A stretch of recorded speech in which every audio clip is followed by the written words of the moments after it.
மச்சான் உன் ஆளை இன்னைக்கு நான் கோயிலில் பார்த்தேன்டா. ஏன் ஆளா? அவ இதுக்கு கோயிலுக்கு மச்சான் நேற்று எனக்கு காய்ச்சல்னு சொன்னடா, அதுக்காக வேண்டிதான் கோயிலுக்கு வந்திருக்கா போல. என்ன பொண்ணு இல்லை போடா லூஸு, அவ கல்யாணம் கேட்டப்பல வேற ஒருத்தவங்க கூட வந்து நின்றாடா.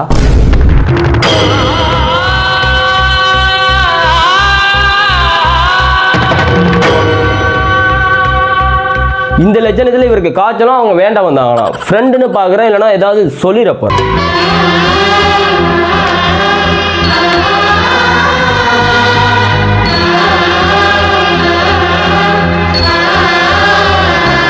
ஹலோ. எப்ப பார்த்தாலும் ஓ நினைப்பாவே இருக்குடா. ஏன் நினைப்பா இருக்கா?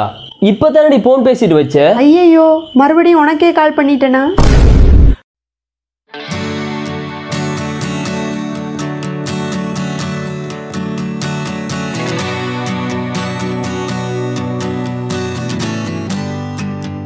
நேத்து லவ் சொன்னேன், ஒண்ணுமே சொல்லாம போயிட்டீங்க. ஏதாவது சொல்லலாம்ல? இங்க பாருங்க, இந்த லவ் எல்லாம் எனக்கு செட் ஆகாது. நான் வீட்டுல பாக்குற மாப்பிள்ளையை தான் கல்யாணம் பண்ணிப்பேன். என்ன மட்டும் இல்ல, என் அம்மா அப்பாவையும் யார் நல்லா பாத்துக்கிறாங்களோ அவங்கள தான் நான் கல்யாணம் பண்ணிப்பேன். என்னங்க சொல்றீங்க? உங்க அம்மா அப்பா ஏன் அம்மா அப்பா மாறீங்க? அப்ப நான் உங்களுக்கு தங்கச்சி மாதிரிங்க. இனிமே என்ன டிஸ்டர்ப் பண்ணாதீங்க.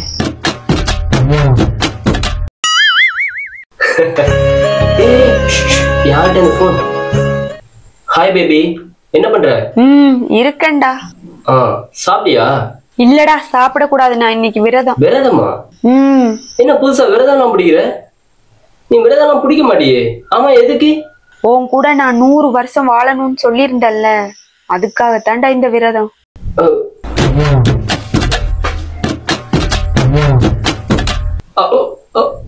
ஹலோ, என்னடா ஆச்சு? கொஞ்சம் வைமா, தொண்டையெல்லாம் கவுது. நான் கொஞ்ச நேரத்துல எடுக்கிறேன்.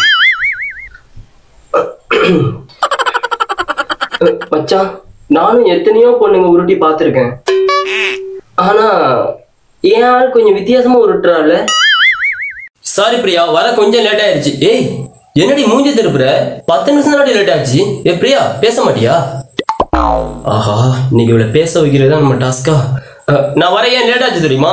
இங்க இருக்க முருகன் கோயில உன் பேருக்கு அர்ச்சனை பண்ணிடலாம்னு போயிருந்தேன் பிரியா. அங்க இருக்க ஐயா ரொம்ப மோசம்.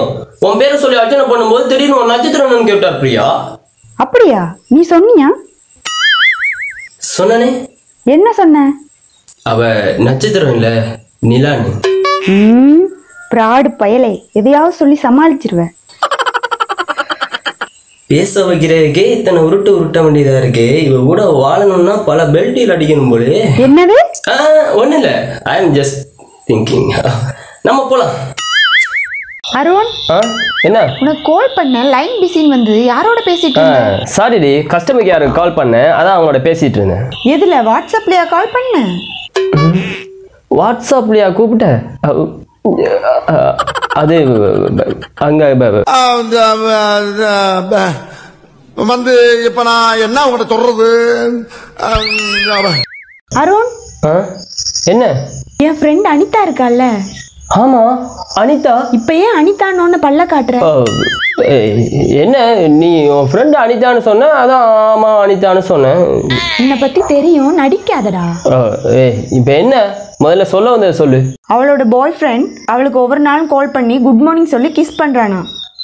அப்படி என்னைக்காவது நீ பண்ணிருக்கியா? ஏய் சி, இப்ப என்ன, காலையில ஒரு குட் மார்னிங் சொல்லி ஒரு கிஸ் ஒன்று கொடுக்கணும், அவ்வளவு தானே. ஃப்ரெண்ட் அனிதா நம்பர் அனுப்பு, நாளையில இருந்து நானே குட் மார்னிங் சொல்லி ஒரு கிஸ் ஒன்று கொடுத்துட்றேன். என்ன? ஏய், எங்கடி போற? ஏ, பதில் சொல்லிட்டு போடி. கோவிச்சுட்டு போற மாதிரி இருக்கு. நம்ம தப்பா பேசணுமா?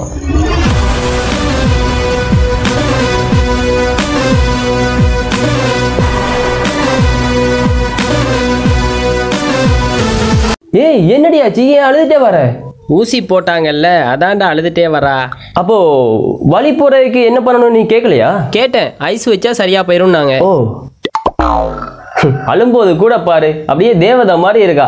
1000 சொல்லு. உன் அழகுக்கு முன்னால எவ்வளா இருந்தாலும் டம்மி தாண்டி. டேய், ஐஸ்னா இந்த ஐஸ் இல்லடா, ஐஸ் கட்டி வைக்கணுமா? ஓ, அந்த ஐஸா? நான் கூட வழக்கம் போல நம்ம வைக்கிற ஐஸ். ஏன்டா நேத்து எனக்கு வாட்ஸ்அப்ல மெசேஜ் பண்ண?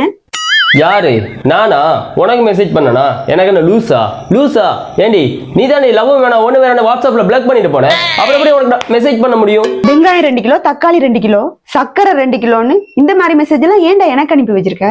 ஏய் நீ என்ன பிளாக் பண்ணி தானே வச்சிருந்த, எப்ப அன்பிளாக் பண்ண? நீ என்னைக்கு பிளாக் பண்ணியோ அன்னையில இருந்தா சும்மா தானே இருக்கணும். எங்க அம்மா சொல்ற மளிகை சாமான்லாம் அதில் தான் நோட் பண்ணி வைப்பேன். நீ திடீர்னு அன்பிளாக் பண்ணா எனக்கு எப்படி தெரியும்? நல்ல வேலை வேற எதையும் மாத்தி அனுப்பாம விட்டேன். ஓய் நான் நேத்து உனக்கு சொல்லியிருந்தேன்ல இன்னைக்கு நான் உனக்கு ப்ரப்போஸ் பண்ண போறேன்னு சொல்லிடுறேன். I love you. என்னடா எல்லாரும் ஒரே மாதிரி ப்ரோபோஸ் பண்றீங்க? கொஞ்சம் டிஃபரெண்டா சொல்லு. எல்லாரும் சொல்றானுங்களா? இந்த மூஞ்சிக்கு லவ் சொல்றதே பெரிய விஷயம், இல்ல டிஃப்ரெண்டா வேற சொல்லணும். டிஃப்ரெண்டா உங்களுக்கு ப்ரப்போஸ் பண்ணணும். டிஃப்ரெண்டா பண்ணணும்னா நம்ம ஸ்டைல தான் ஒன்று பண்ணி ஆகணும். இப்போ ஒரு லைன் மாட்டி இருக்கு பாரு, இந்த மாதிரி ப்ரப்போசல் இந்த உலகத்துல வேற எவனுமே பண்ணியிருக்க மாட்டான். அப்படியா? எங்க சொல்லு பாப்போம். அவசரப்படாச்செல்லாம் இந்த வருது பாரு, சொல்லட்டா? என் பிள்ளைக்கு உனக்கு கொல்லி வைக்கிற பாக்கியத்தை நீ கொடுக்கணும். எப்படி?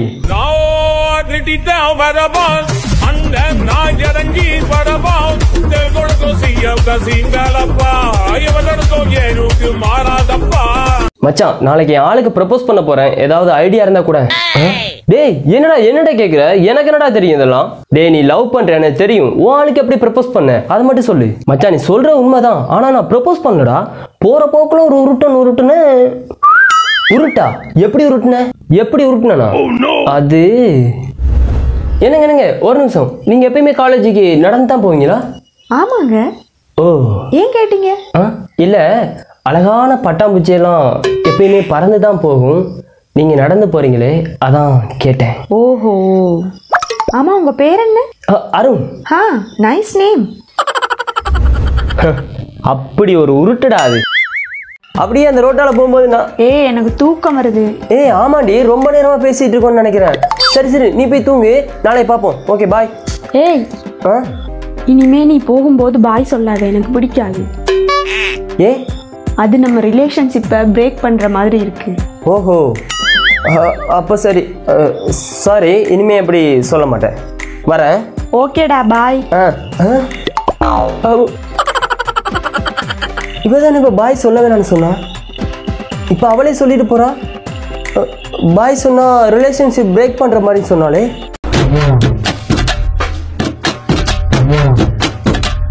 ஒருவேளை இருக்குமோ? இந்த பொண்ணுங்களை நம்பவே முடியலடா. பொண்ணுங்களா பிறக்கிறது வேஸ்டடி. பையனுங்களை பாரு எவ்வளவு ஜாலியா இருக்கானுங்க, நினைச்ச இடத்துக்கு போறானுங்க வாரானுங்க. அடுத்த ஜென்மம்னு ஒண்ணு இருந்தா பையன் நான் தாண்டி பிறக்கணும். கடவுளே, பையனுங்க நாங்கெல்லாம் பிறந்திருக்கவே கூடாதுன்னு நினைக்கிறோம், இதுல இவனுங்க வேற பிறந்தா பையனாதான் பிறக்கணும், பிறந்தா பையனாதான் பிறக்கணும்ன்றாளுங்க. பிறந்து பாருங்கடி தெரியும். எனக்கு பர்த்டே வருது, என்ன வாங்கி தர போற? என்ன வேணும்னு கேளு, தாரேன். எனக்கு பெருசா ஒண்ணும் வேணாடா, ஒரு ரிங் கொடு போதும். என்னது ஒரு ரிங் போதுமா? நானும் ஏதோ மத்தவங்கள மாதிரி பெருசா கேட்க போறேன்னு நினைச்சேன். உன்னை லவ் பண்ணி கல்யாணம் பண்ண எவ்வளவு கொடுத்து வச்சிருக்கேன்னு தெரியுமா? இந்த காலத்துல இப்படி ஒரு பொண்ணு. ஆமாண்டா, ஒரு ரிங் கொடு போதும். ஓகே கொடுக்குறேன், ஆனா ஒரு கண்டிஷன், நீ ஆன்சர் பண்ண கூடாது. பேலன்ஸ் ₹1 தான் இருக்கு.